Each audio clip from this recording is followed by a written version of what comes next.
Hello guys, it's Lion here with Hobbies and Man once again, and today we're doing another episode of the Sword and Sorcery Book Club. Today we're looking at Savage Tales 2025. This is technically issue 1, but actually it's like issue 3 or 4 because every year Dynamite releases one of these Savage Tale books. I've had the first 2 or 3, I think of them, and this year I didn't want to pass it up because you never know what's going to be in here, and this cover is awesome, so I definitely grabbed it. And it does continue on from some of these earlier stories that I've seen in some of the previous issues, right? So there's 4 stories in this. It's a small anthology. The characters that are shown here are basically like Dynamite's big 3 characters, right? These beautiful, pulpy female characters. So you have Red Sonja up there.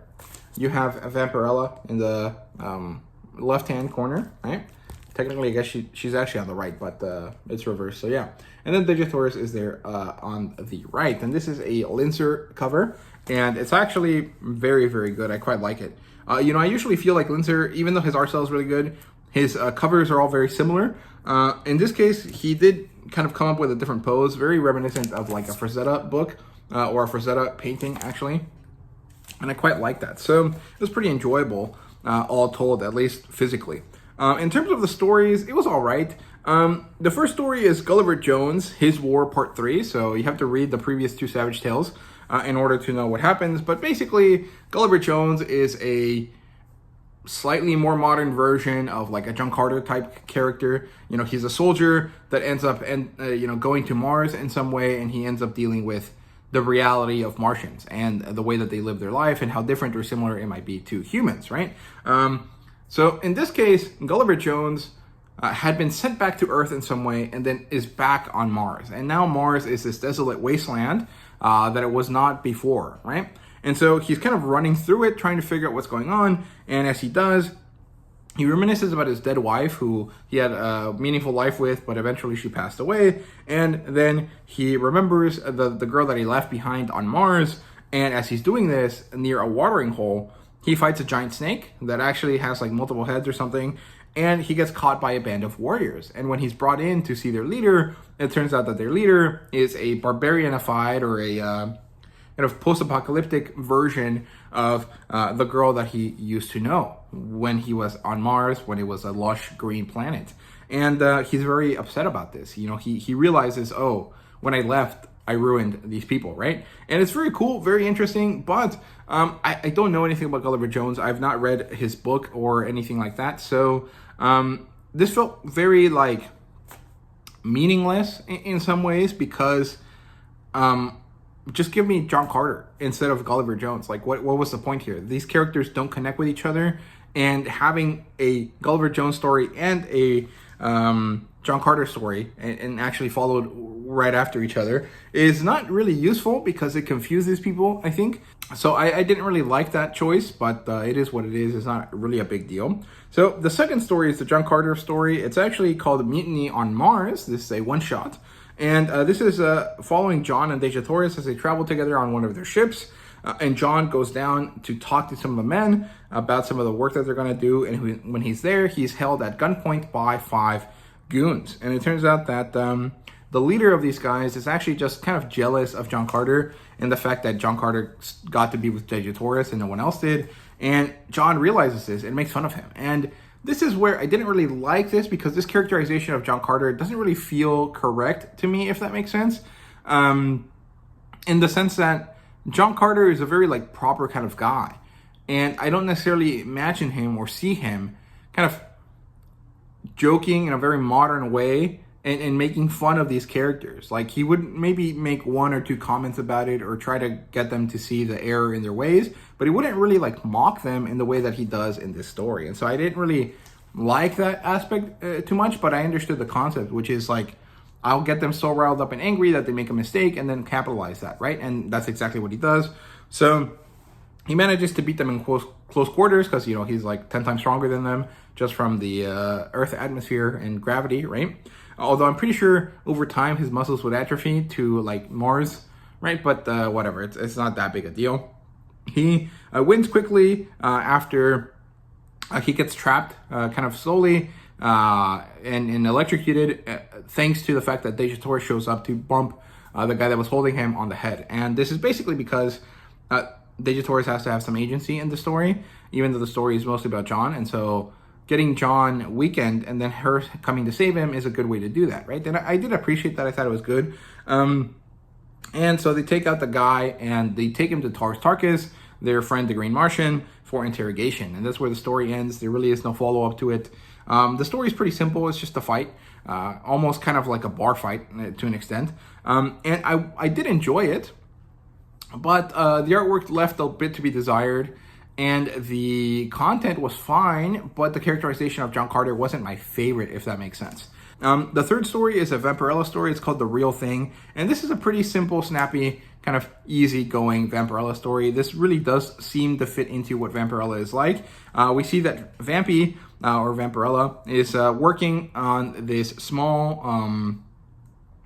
TV crew. And she's kind of the new girl on the crew. And she's working for this like small-time supernatural celebrity who is this very annoying but very kind of pretty-looking like spokesperson, right? Something kind of like a supernatural YouTuber or something, but she has like a traditional television show. And she's going through this mausoleum trying to find vampires. And they do get to a region where it seems like there are some vampires. They open it and they find this like crypt of tiny little Nosferatu dudes playing poker. And when they do this, the little Nosferatu dudes decide to attack them. And that's when Vampirella steps in. She fights them and she manages to beat them quite easily. She then confronts the girl and she's like, hey, you know, the real thing exists. You should be more careful. Don't do this anymore. She deletes all the videos and she flies off. And, you know, I actually did have fun with this. I like the characterization of all of the characters. I enjoyed Vampirella's kind of like, I saved you, but screw you kind of attitude. And the artwork wasn't really my favorite, to be honest with you. I think it was fine. I just didn't love it too much. But there really isn't too much substance to the story, although it is probably the most enjoyable one just because it's pretty simple. And I don't necessarily have an attachment to Vampirella that I have to some of the other characters or settings. And so it was much easier to just let this wash over me, right? And finally, we have Seeing Red, a Red Sonja story. This is a reprint of a story that Red Sonja had in her Black, White, and Red series, which were really popular at some point. I wonder if there is ever a chance for a Black, White, and Red Conan series. I guess that's basically what Savage Sword is, but you know, the splash of red or maybe green or orange would be interesting to show these kind of more interesting kind of stories that maybe aren't good enough for Savage Sword or good enough for the main series, but still deserve some sort of outlet, right? So I wonder if we're ever going to get like a Black, White, and Red or Black, White color kind of concept for Conan, or maybe any of the other characters. I think it'd be interesting.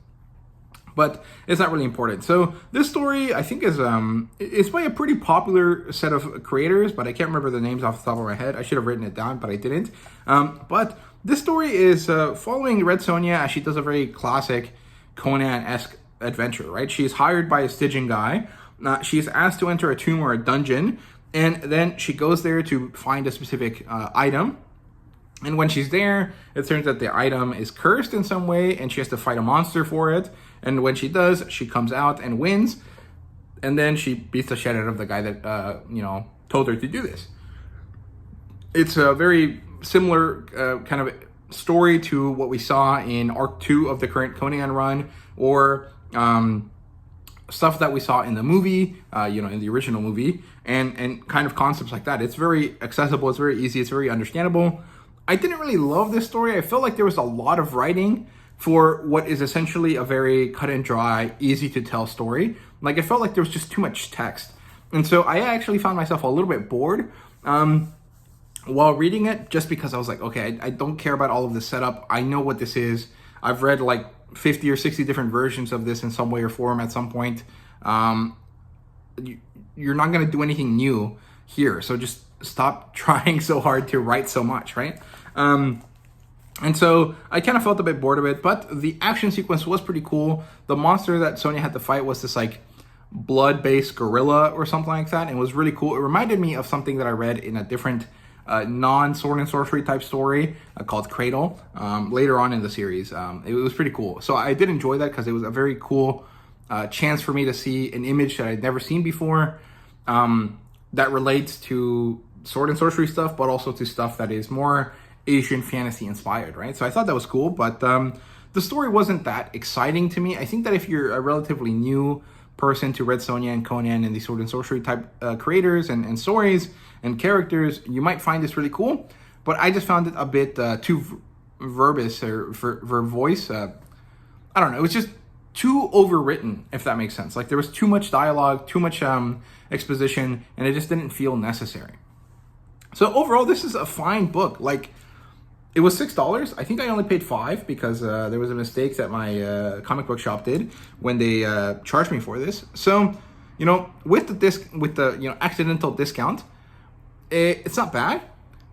If this was like a $3 book, I would have said go for it, buy it. If you have to pay full price, I don't know that I would recommend it. I just don't think that it's necessarily worth it if you're not already a fan of collecting these or have some sort of attachment to having all of the books that are related to the series or something like that, right? I bought it and liked it enough to not feel a lot of regret for it, but I can't in good conscience recommend that someone else go out of their way to buy it at full price. If you can get it for $3, go for it. If you can't, probably not. I don't think it's necessarily meaningful or good enough to really justify spending that much money on. So yeah, those are my thoughts on the Savage Tales 2025 edition. Let me know what you thought. Thank you so much for watching. I hope you guys enjoyed, and see you guys later.